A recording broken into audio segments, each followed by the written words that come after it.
Good morning, welcome back.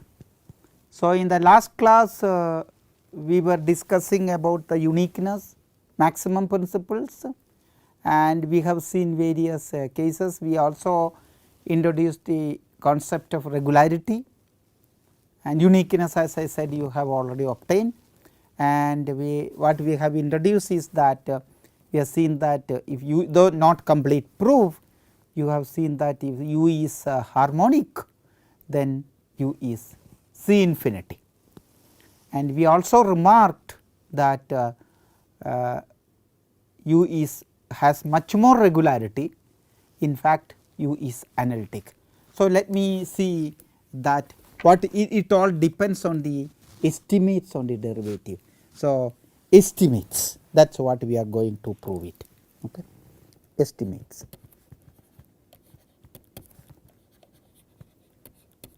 Let me make a remark there. Proving estimates before getting solutions is a part of PDE analysis, what we call it a priori estimates. A priori, that is very important in the study of PDEs.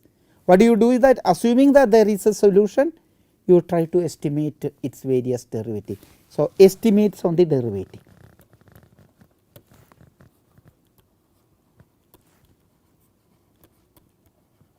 Okay. So, before that, as I said, I want to give you a definition first, which all of you know, that real analytic.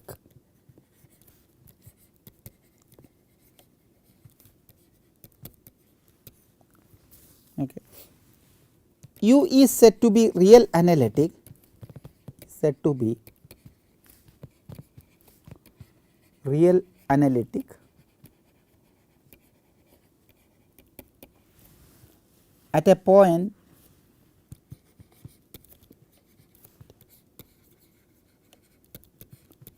x naught in omega if u has a convergent power series expansion. U has a convergent power series expansion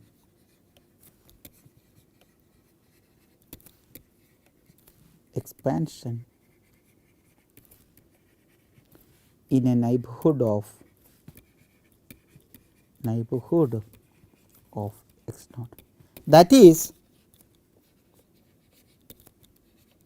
u of x can be expanded as some thing, and this expansion is valid, okay, x minus x naught power n is valid for mod x minus x naught less than or equal to some number. So, you can derive that. So, I just given in the one variable case, but other variable also you can do that analyticity definition, and this series n equal to 0 to infinity. So, in fact, I have some in fact you can compute that. In fact, okay, I am writing it in one dimension. For higher dimensions you can study immediately. A n equal to u power n, the nth derivative at x naught by n factorial. Okay. So, you can actually compute. So, all the existence of so you have to be very careful. Existence of n derivative is enough to form the summation. That does not mean that the summation will represent the function back. You will be able to compute. So, okay, f is C infinity, f is so you let me make a thing, f is analytic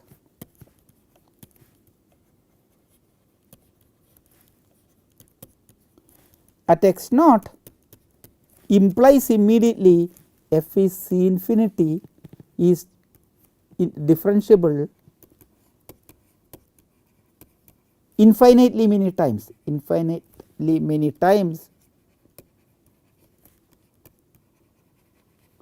at x naught. Okay. And if it is analytic at all points in a region, then it is called analytic in omega. Okay. If it is analytic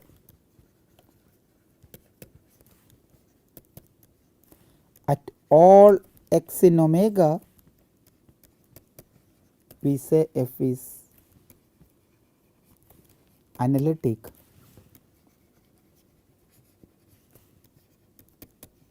in omega. Okay. But the interest is that f is C infinity does not imply f is analytic. That is what I say, you can have C infinity. I will give you a very standard example. If you have not seen this example, this is a very standard example. I am sure you would have seen it in the first basic course on analysis or complex analysis. So, you define h of x is equal to 0 if x is in less than or equal to 0, e power minus 1 over x square if x greater than or equal to. Prove that. So, this is prove that h is C infinity. Of course, it is C infinity except that the origin is obvious because 0 and e power. It is also the C infinity at the origin, and h prime of h any nth derivative at the origin is 0. Okay. That means the summation is always 0, right. So, but h is not analytic, h cannot, because h is non-zero. So, this gives you, so if you form the summation based on h n of 0, you get the series becomes 0, okay, all the derivative, but then h is non-zero. So, let me not do it, but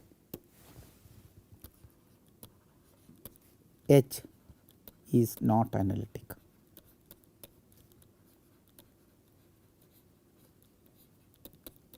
Okay. So, that is an example. So, that is an important result, you have it.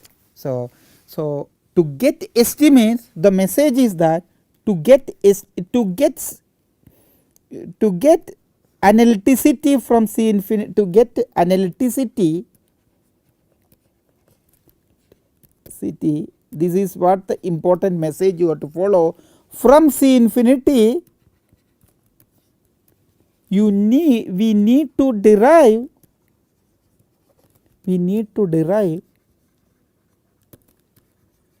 estimates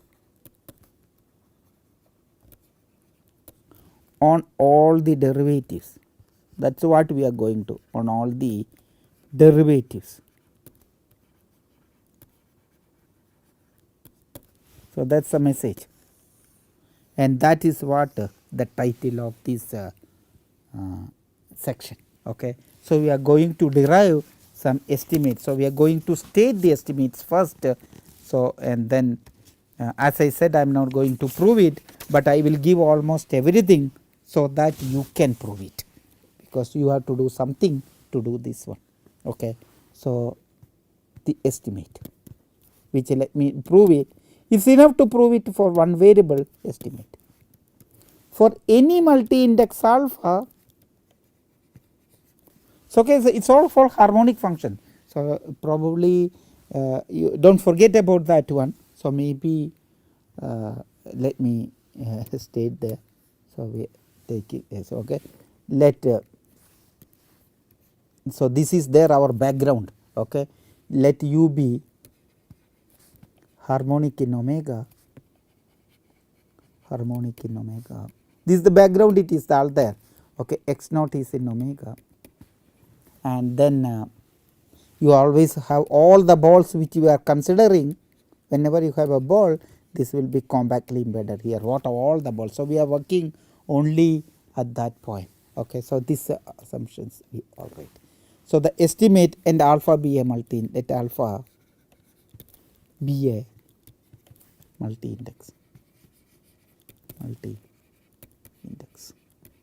Okay. That means alpha is equal to alpha 1 etcetera alpha n. then you can compute. This is the point wise estimate, that is what you have to see, that d power alpha of u, you see, estimate alpha the derivative where alpha, mod alpha equal to k, recall the multi index notation, is less than or equal to.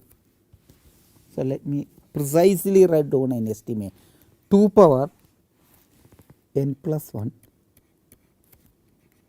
nk whole power k by omega n is the volume of the unit ball, r power n plus k into norm of u, the integral value, which we call it L1. Okay.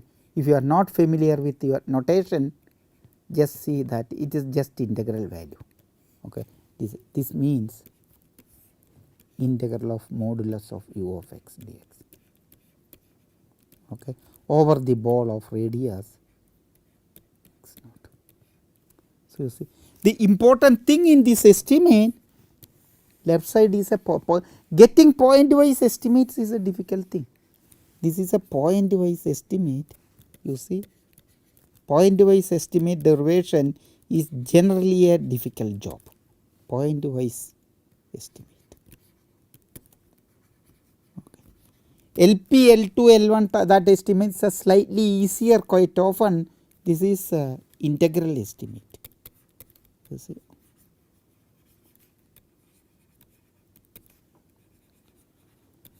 Once you have this estimate, so I will not be proving all this. Once you have this estimate, you can prove analytically. This estimate will prove, though I will not think prove it, but that is it, will prove analyticity of u.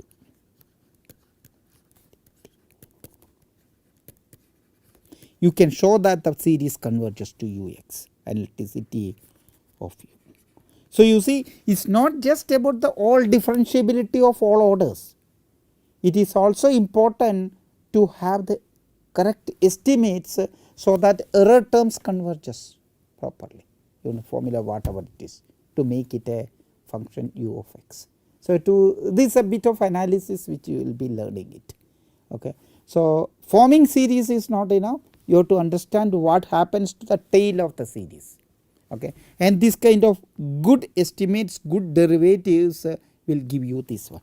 So, let me tell you, so do not get worried about these complicated estimates, you try to write down this estimate for a simple case, and it is enough to prove there, then it is enough to prove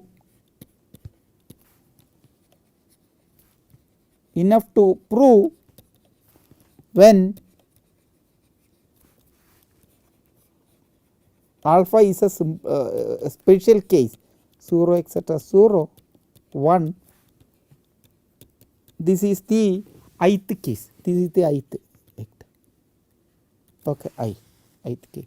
So, the other thing will follows by induction, then you keep on applying, follows by induction.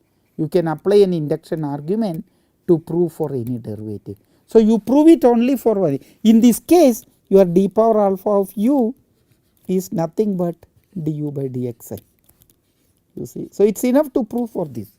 Once you prove it all for first order thing, you can repeat it, because you will be able to, because if this is there, you can repeatedly apply for du by dxi to get the other derivatives. You can, and you can explain the factor, you can get back the factor correctly. That is true when alpha is equal to this one, your mod alpha is equal to 1. So, in that case your k equal to 1, you see. When your k is equal to 1, you will get everything. So, you see 2 power n plus n k equal to 1, and this is 1, and then exactly 2 by you will see what is the estimate you want to prove it. That is to prove, basically you have to prove this, to prove. So, which you will be able to do it, that is what it is enough to prove. You write down that estimate for the 1k when alpha equal to 1, it is enough to prove this is equal to less than or equal to I am rewriting that estimate in this special case, n plus 1 n by omega n is the estimate you want, norm of u power L1 of Br of x naught, you see.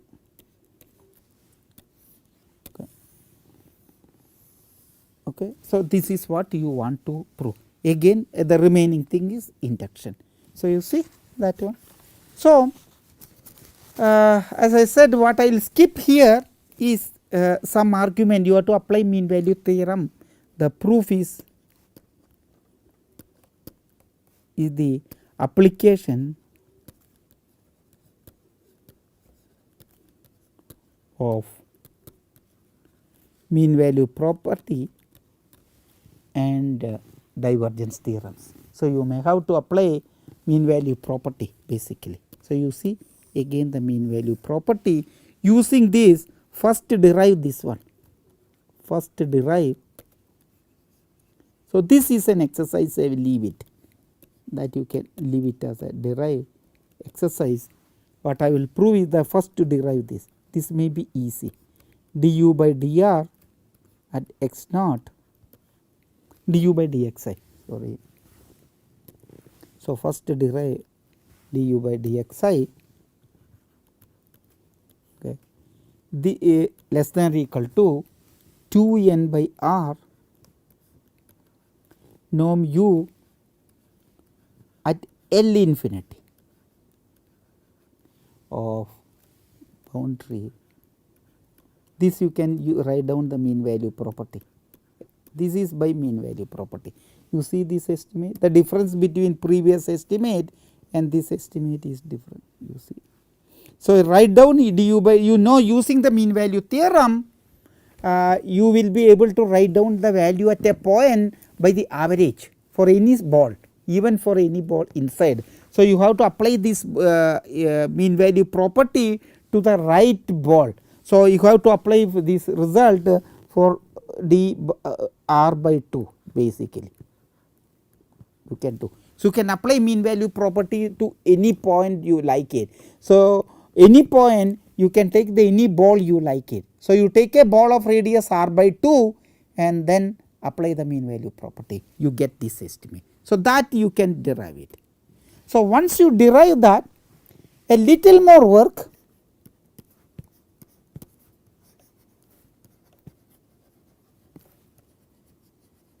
I given it in the book, but it is better that you do it something independently, du by dxi. With that you can derive whatever estimate we want it. Okay.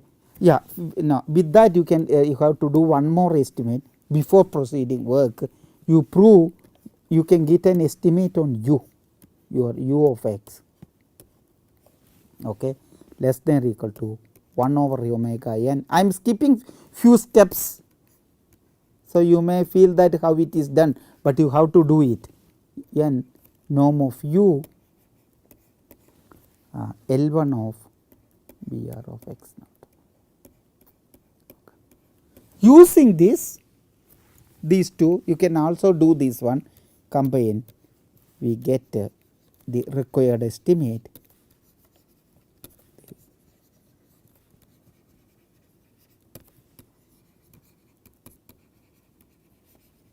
into 4 du by dxi and at x naught, and that by induction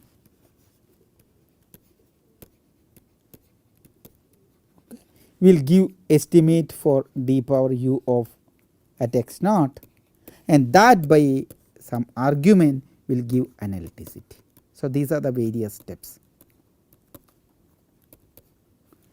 So, let me derive an interesting result which you know in complex analysis, what we call it a Liouville's theorem. So, if you look at it, complex analysis, those who are familiar, you know that the real and imaginary parts of an analytic complex analytic function satisfies mean value property. There also you prove this mean value property. So, the basically all this is part of your harmonicity. Okay. Suppose u is a bounded, this is what a bounded harmonic function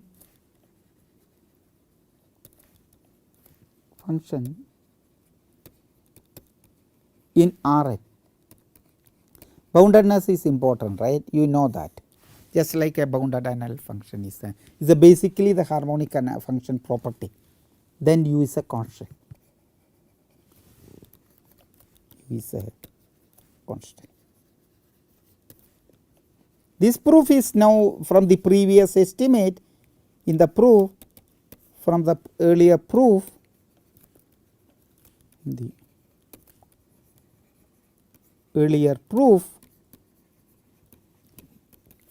we have du by dxi, modulus of du by dxi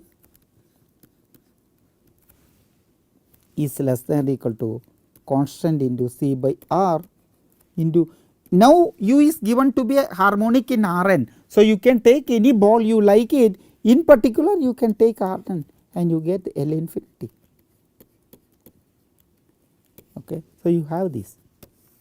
This you could write because u is given to be harmonic and bounded in here, and this is a bounded quantity. This is a bounded quantity, bounded. So, this is less than or equal to some another constant by r, and this is true for all r tends to infinity, for all r tends to infinity. So, that implies, so this implies immediately du by dxi is equal to 0, that implies u is constant, you see. So, the first estimate in the beginning estimate will give you, so you do not need the entire thing, you need only the first derivative estimate, that is the first estimate which you get. The one thing is, two things you are applied, u is harmonic, so you get L infinity of Rn, and that is a bounded quantity, the L infinity is the supremum, okay, essential supremum we call it. So, let me not get into that one. For continuous functions it is the supremum, normal, maximum or whatever it is, and that is finite, that is given to be because it is a bounded function. So, you have your harmonic functions. Okay. So, what do I want to? I want to state before completing today's lecture, and then we will go to another new topic, what we call it an important result, what we call it a Harnack's inequality. So, I am deriving many things. Again I am, as I said, all the proofs I will not be able to give it, but then I am giving you some complete proof, some idea, that is what we do it in course, right, and some we skip completely. So, what is Harnack's inequality? Let V compactly contained in omega. So, you have a domain omega and you have a V, whatever be the domain, V be a domain in omega, be a region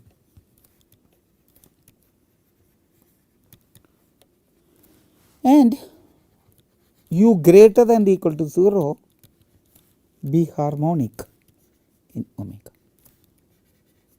This is a kind of again a very point wise something comparison between the values of two different points, that is a very crucial thing. So, you are comparing the values, so earlier you are estimated the value, now you are comparing the values omega, then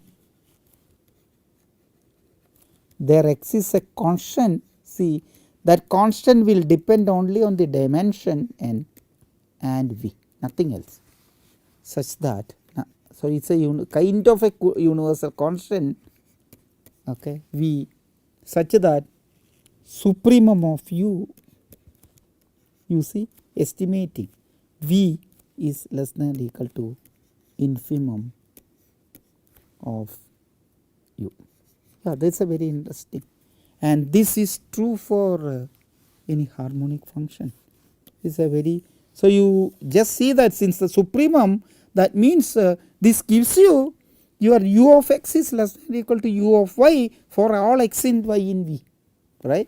You take any x and y, you will see that u of x is less than or equal to u of y, some constant, of course you have to see that constant. So, you see you can estimate that way. This is the famous Harnack's inequality. So, let me not try to give the entire proof, you should go and read the entire proof. So, in this case, so let me go to the, in particular, that is what I said, in particular, you see I already mentioned, so let me write it. Okay. In particular, 1 over c u of y less than or equal to u of x less than or equal to c into u of y. This is true for all x, y in V. So, it is a comparison, you are comparing the point, and there is a somewhat a given V and the dimension of the problem, you have a universal constant. Of course, from V to V change it, just I wrote omega here, this is not omega, this is your V. Okay. So, you have your domain. So, let me give you the idea of the proof, so that I can idea of the proof. Okay. Again mean value theorem property, you have to use mean value property cleverly.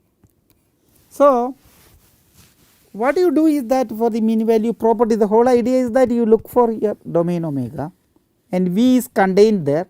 So, you take a V here. So, V is compactly contained, it will have a distance. So, you call that distance to be d, the boundary, the distance between V and boundary of omega, okay. And this happen to be positive, because I am going to construct small balls. Then the next step, so you have a, so if I consider 2 points x and y in V, so if you start with any 2 points x and y V, and I want to find this constant, first I will prove an estimate, first I will prove a similar estimate when x and y are close enough. Okay. So, the main idea is like that, you prove this estimate when x and y are close enough, then try to cover your view, cover V with small balls whose distance is small. Okay. And since V bar is compact, you will get a finitely many things, and then you will be able to prove, you take the minimum, infimum and supremum, that is the basic idea. So, try to get this estimate when x and y are close enough, okay, with a uniform way, and this constant coming, it should not depend on anything else, it should depend on only V eventually of that distance, nothing else. Okay. So, that is what we are going to write here. So, you take x and y V such that x and y is less than r by 4. The reason I am taking this small ball, smaller ball, so if you consider x balls with center x or small center y, it will be within the domain. Okay.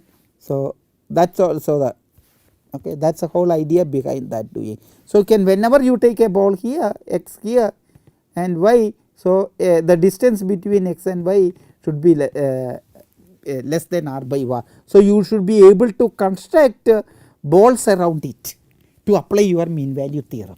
So, you can write basically your ux equal to, I can construct a ball of radius r by 2 here, you see, and you say of about r by 2 of my uz dz. Okay.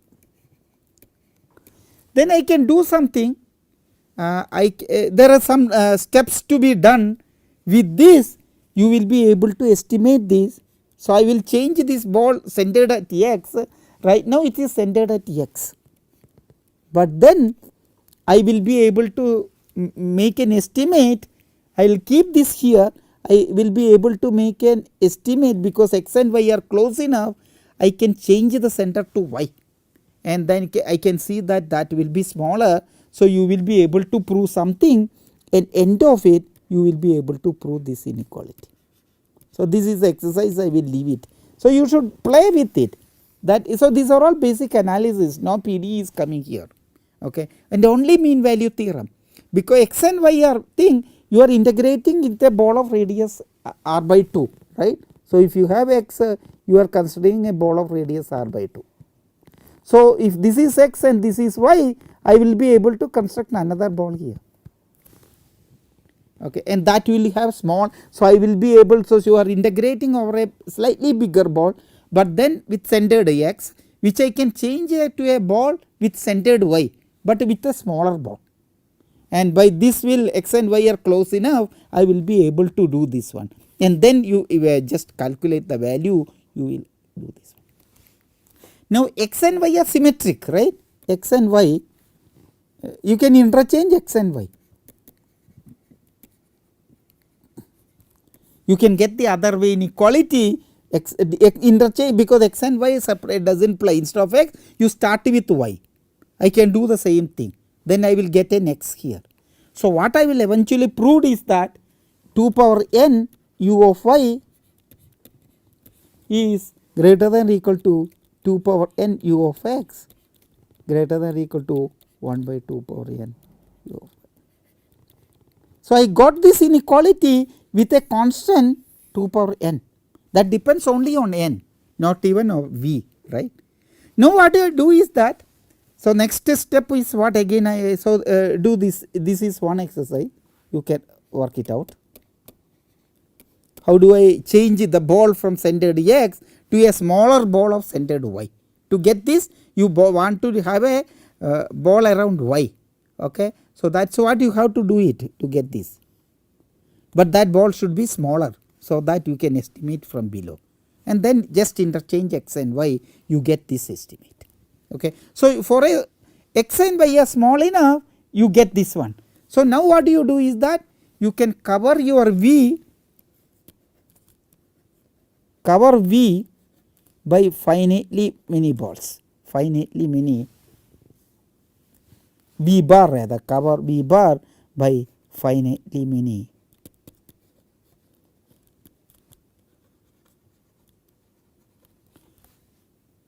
balls, okay, open sets, and then each time you can estimate from x to y. That is a very nice way of doing that. You can I almost given the theorem, proves the theorem almost. So, two steps you have to think. First, you do it for x and y are small enough, which I have almost given.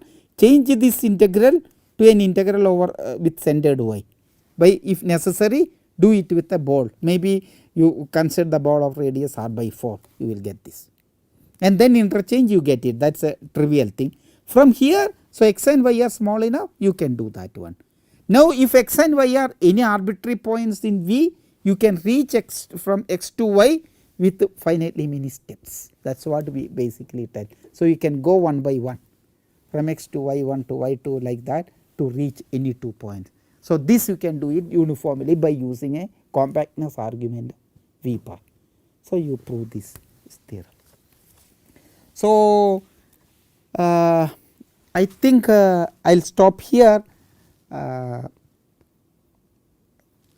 Now, what I want to really do is about what next class, or let me prepare for the next class, what I am going to the representation formula.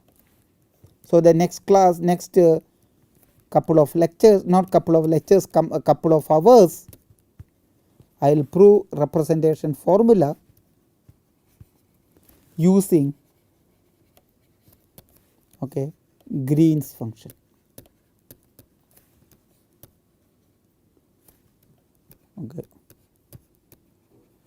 Green's function is some sense is similar to fundamental solution, but not exactly fundamental solution. It has a singularity of the fundamental solution, but it also take care of some boundary condition.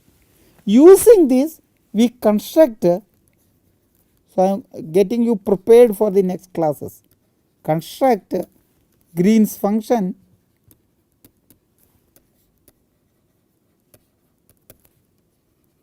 for the for upper half plane